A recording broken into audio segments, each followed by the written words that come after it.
بسم الله الرحمن الرحیم. قدرمندو لیدونکو او اوریدونکو او ګرانو هیوادوالو سلامونه او احترامات مې ومنئ. نن شلم د می کال 2026 چې د چهارشنبې ورځ سره سمون خوري ستاسې په خدمت کې حاضر یم.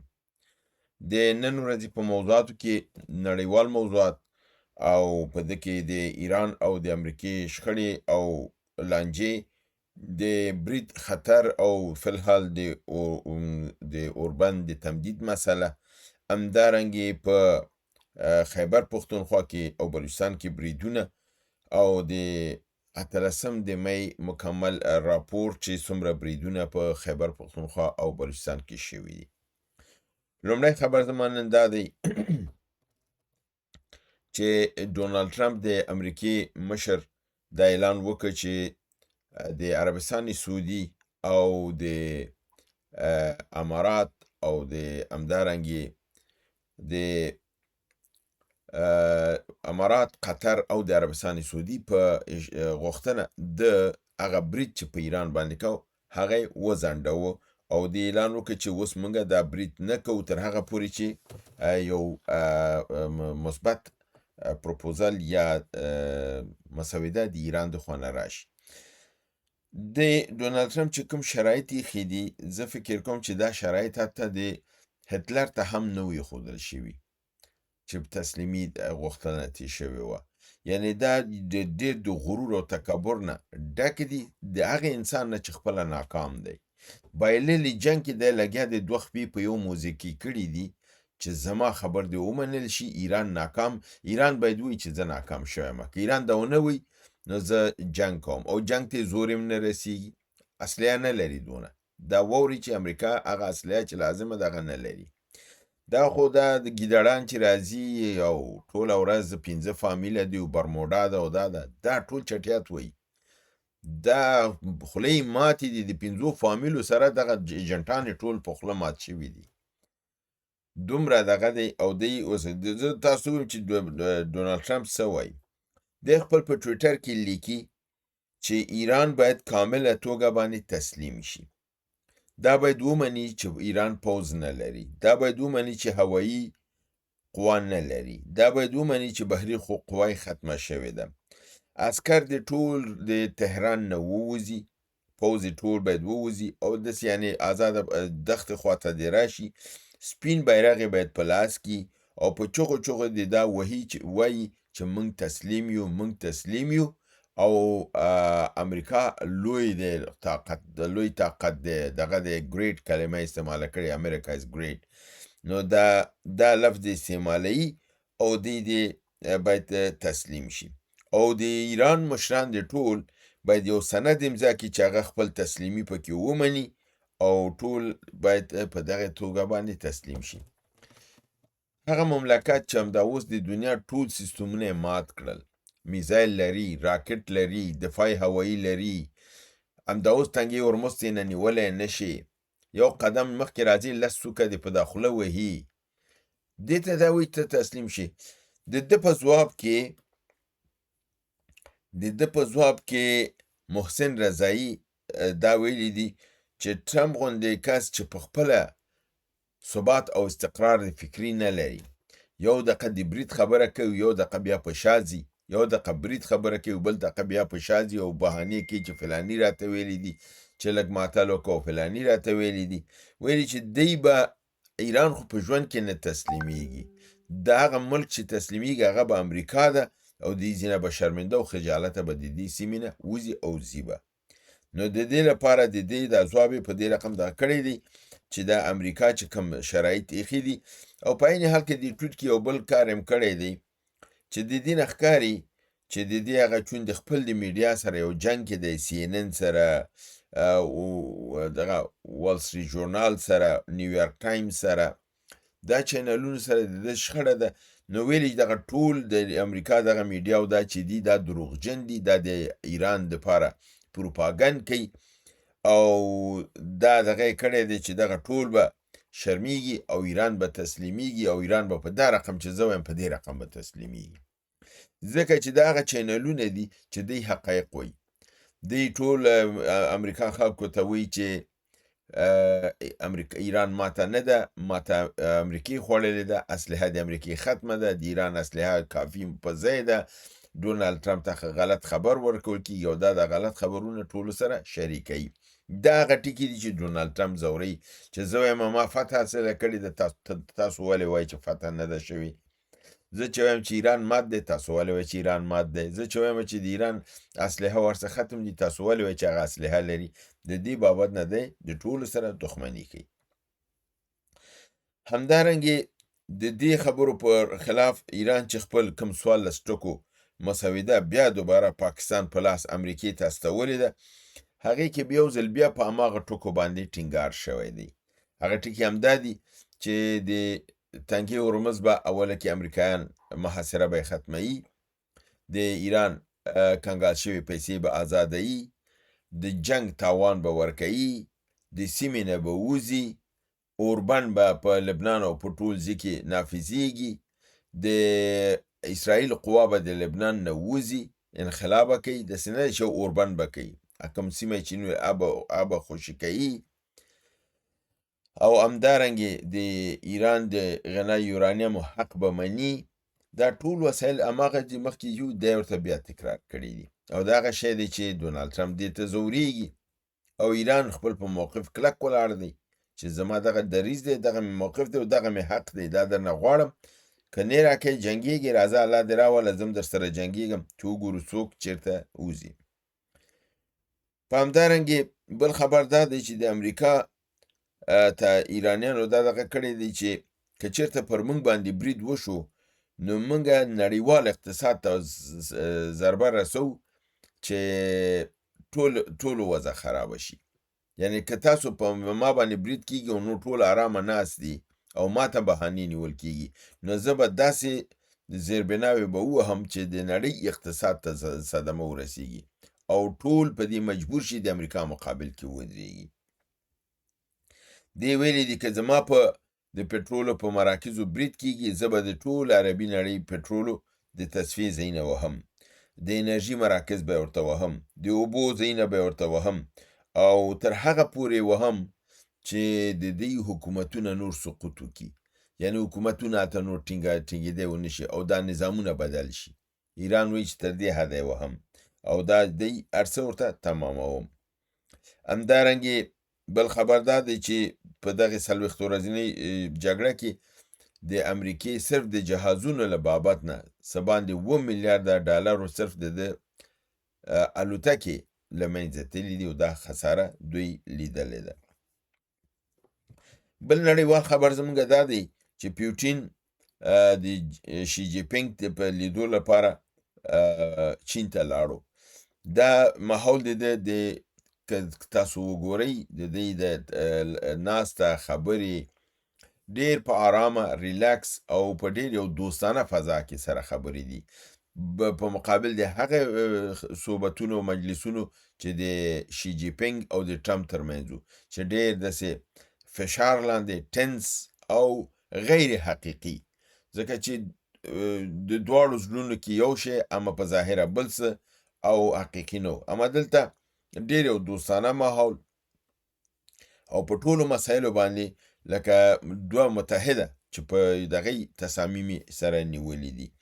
تر دې حده پورې شي جی پینګ ویلي چې روسیه هغه مملکت دی چې په دویم نړیوال جنگ کې کله چې چین د فشار لاندې و د چینایانو لاس یې ونیوه او چینایان د هغې نه د فشار نه وویستل، نو زموږ هغه هیر نه دي د روسانو اوس مرسته او د زموږ سره په سخته ودرېدلي دي، اوس موږ ورسره ودرېږو. بله خبره چې دې ناسته کې افشا شوله واضح شوله هغه دا وه چې د روسانو عسکر د یوکراین د جنگ لپاره ټریننګ ته چین ته تللي دي، هلته یې ټریننګ لیدلی او جنگ ته بیا راغلي دي چې دا خبره تر ننه دنیا ته معلومه نه وه او دا دوی اول ځله پاده کړل.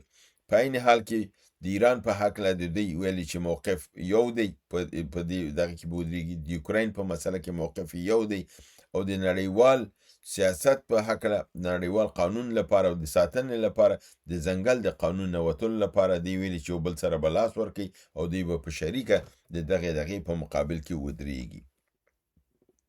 چې دا نهایتا یو مثبت دغه شوی دی، موقف ګیري شوې ده چې دا باید وستایل شي. همدارنګې راځو د پاکستان په هکله، څنګه چې تاسو مې خبر درکړی و پرون او وړمه ورځې چې وړمه ورځې د مستونګ ښار مجاهدینو ازادي غوښتونکو نیولی و. پرون مې تاسو خبر درکړ چې دالبندین ونیول شو او د ایران سره لویه لاره بنده کړله او ایران ته تګ راتګ د بلوچستان د لارې نه ناممکنه شو. نو د دغې مسئلې لپاره خپله عاصم منیر د تازه دمو قواو سره ځان بلوچستان ته رسولی دی. هلته د بلوچستان پر رجمنټ کې هلته دیره اچولې ده او هلته د په حساب دا برنامه شروع کړې ده چې ټول ازادي غوښتونکي دا چې دي دا به قمه کوي، ټول به د منځه وړي، دا لاره به دوی خوشي کوي. غیر له ده نه د یو پریس کانفرانس هم وکړه، په هغې کې هم خپل دا خبر دا کړی چې زه دغې ته راغلی چې زه به دا ټول دا کوم. د چاغي پر ازادي غوښتونکو باندې دوی برید کړی دی چې په سخته مقابله شوې ده او دوی ترمنځ لوی تلفات ځاني دواړو خواو ته اوښتي دي. او همدارنګې د یو بل خبر هم د دې نه دغه کړی دی چې پاکستان د افغانستان باندې د ځمکني برید لپاره آمادګي نیسي.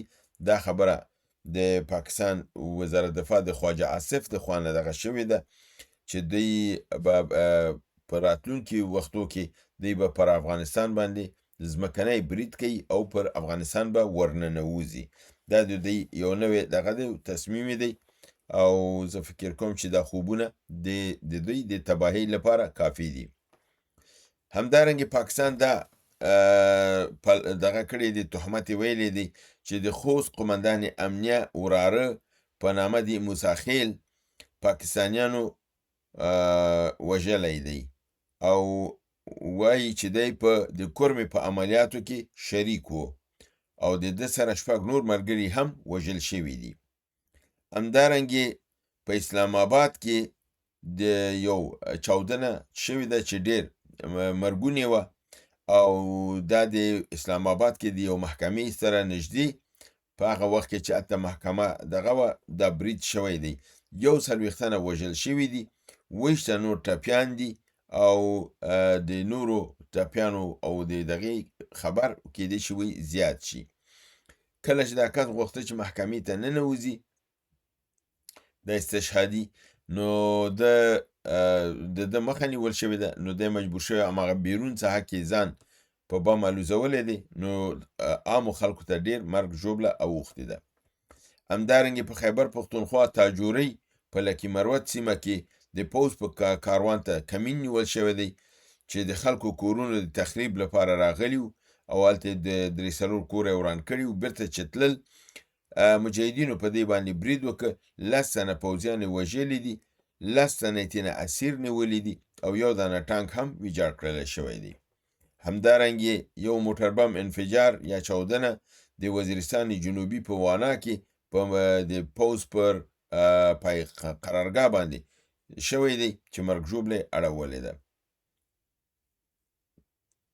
همدارنګې د پاکستان حکومت په وزیرستان شمالي د تخیل سیمه کې د نظامی حکومت اعلان کړی دی، یعنی هلته قانوني نظامی اعلان کړی دی چې عام قانون نشي تطبیقېدلی او خلکو ته حکم کړی چې خپل سیمه خالی کړي او ټول په عاجله توګه د دې سیمې نه ووځي. دا چې چیرته ځي، په څنګه ځي، پیسې لري نه لري، موټر لري نه لري، وسایل لري نه لري، مال چاته پرېږدي، کورنۍ څوک د ده پروا د پنجابیانو نشته. بس حکم دا دی دې نه وځئ، که نه وځئ وژل کېږئ. دا د ظلم او بربریت. همدارنګې ترکیې ایران ته د خپل قوي ترین اسلحو نه تسلیحاتي نظامي مرسته کړې ده او ترکیې له نړۍ نه غوښتي دي چې د اسرائیل په مقابل کې دوی باید اقدام وکړي، ځکه چې دی د ټولو نړیوالو قوانینو نه ځان بره ګڼي او ټول یې د خپو لاندې کړي دي. دا دغه دی.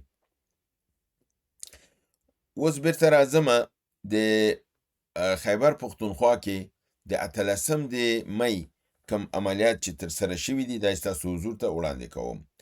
مورخه 18 د می په ټوله توګه باندې 23 عملیات شوي دي. په یو ورځ کې 23 عملیات شوي. وزیرستان جنوبي کې 15، په لکی مروت کې 4، وزیرستان شمالي کې 2، په پنجاب جنوبي ولایت کې 2، د ټانک ولایت کې 2، د بنو ولایت کې 4، او په باجوړ ولایت کې 2، په پښین ولایت کې 2، خیبر ولایت کې 1 او پېښور ولایت کې 1 عملیات ترسره شوي دي چې د هغې جزئیات دا رنګې دي. جنوبي وزیرستان اعظم ورسک ولسوالۍ په بازار سیمه کې پرتې پوستې باندې برید شوی دی، 1 عسکر وژل شوی دی، 1 امنیتي کامره ویجاړه کړل شوې ده. همدارنګې وزیرستان جنوبي اعظم ورسک ولسوالۍ د سرکې خیل په سیمه کې پر پوستې باندې برید شوی دی، 1 عسکر وژل شوی دی. همدارنګې جنوبي وزیرستان شوال لواړي ولسوالۍ کې د پوځ په روان کاروان باندې چاودنه شوې ده، 7 تنه هلاک شوي دي، 3 تنه نور ټپیان دي او موټر هم ویجاړ شوی دی. همدارنګې جنوبي وزیرستان د تویي ولسوالۍ د کنزروړۍ پوځي قلا باندې دفاعي پوستې باندې د اف سی پوسته د تعمیر په حالت کې برید پیښ شوی دی، 1 عسکر وژل شوی دی او د اوبو ذخیره له منځه وړل شوې ده. لکی مروت ولایت لکی مروت ولسوالۍ د ریتنګ سیمه کې پر پوستې باندې تعرضي برید کې د پنجاب پولیس 2 تنه ټپیان شوي دي. همدارنګې لکی مروت ګبر علي خیل سیمه کې پوځ د دریو کورونو نړولو څخه وروسته بیرته ستنېدلو حالت کې و چې کمین ورته ونیول شو، 1 عسکر وژل شوی دی. همدارنګې لکی مروت د غزني خیلو ولسوالۍ ډګر کلي کې روان پوځ باندې ماین چاودنه شوې ده، 4 تنه وژل شوي دي، 3 تنه نور ټپیان دي. بنو ولایت بکاخیل ولسوالۍ د سیدګۍ سیمه کې پرتې پوستې باندې برید شوی دی چې مالی او ځاني تلفات ور اوښتي دي. همدارنګې ولایت وزیرستان شمالي د شوي ولسوالۍ دروازندې عالمخیل په سیمه کې پوځ ته کمین نیول شوی دی، 1 وژل شوی دی، موټر هم تخریب شوی دی، ویجاړ شوی دی. ولایت وزیرستان شمالي میرعلي ولسوالۍ د روغتون ته په څیرمه نږدې پرته پوستې باندې لاسي بمونو برید کې مالی او ځاني زیان ور اړول شوی دی. ټانک ولایت خاص ټانک ولسوالۍ درکي میخانې کلي اوسیدونکی جاسوس دلجان ولد اسماعیل پټو چې د پټو په نامه عرف مشهورو چې د محکمې په حکم چې د 6 تنو مجاهدینو په قتل په جرم باندې محکوم شوی دی اعدام کړلی شو. خاص ټانک ولسوالۍ علي خیل سیمه 1 پولیس هلاک شو. همدارنګې جنوبي پنجاب ولایت 2 عملیات ترسره شوي دي. میاوالی ولسوالۍ په دریتنګ کنډول سیمه کې د پنجاب پولیس پر 2 پوستو د هاوان برید کې ځاني او مالی تاوان ور رسېدلی دی. باجوړ ولایت سالارزوی دره سیمه کې پرته پوستې باندې هاوان برید کې مرګ ژوبله اوښتې ده. د سالارزوی ولسوالۍ چینار سیمه کې پرته پوځي پوستې باندې هاوان برید کې 2 عسکره ټپیان شوي دي. بلوچستان په پښین ولایت قلعه عبدالله ولسوالۍ کې د میزني اډې بازار کې د مجاهدینو د استخباراتي ادارې TIA په راپور په اساس چاته ګزمه وهله. د امن کمیټې غړو د ودرولو کوشش وکړ، په ځوابي برید کې 1 غړی هلاک شوی دی، 2 نور ټپیان شوي دي او 1 میل اسلحه مجاهدینو ته غنیمت په لاس ورغلی ده.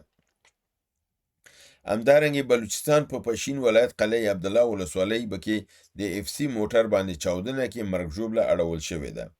خیبر ولایت تیرا میدان ولسوالۍ خیبر پوځي پوستې برید کې 1 عسکر وژل شوی دی. پېښور د FR پېښور ولسوالۍ کربلا پوستې باندې د راسکوف په برید کې 1 تن پوځي وژل شوی دی. دا زما د نن ورځې نړیوال او سیمه ییز خبرونه چې تاسو حضور ته مې وړاندې کړل. تر بل برنامې چې بیا ستاسو حضور ته حاضرېږم، تاسو په لوی پروردګار د عالمیانو سپارم. وما علینا الا البلاغ.